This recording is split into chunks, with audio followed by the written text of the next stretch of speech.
Welcome to Not Milk Never Milk. Subscribe if you're lactose intolerant. You start with admin rights and a backup session. That prevents interruptions.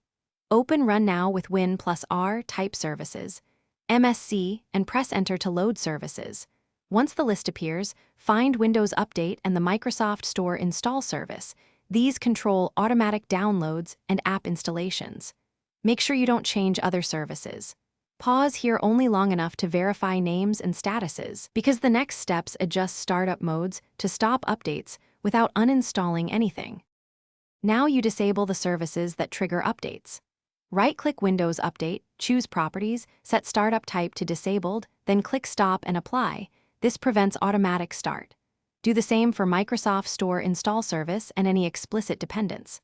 Once done, check Task Manager and Startup to ensure Store isn't scheduled to relaunch.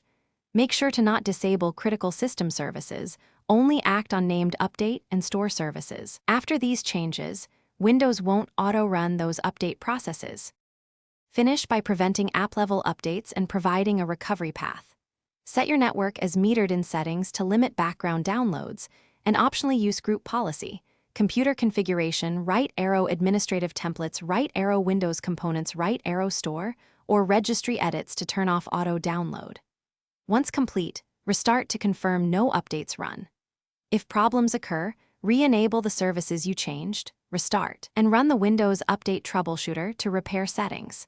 Keep one troubleshooting tip: always revert service changes before major upgrades.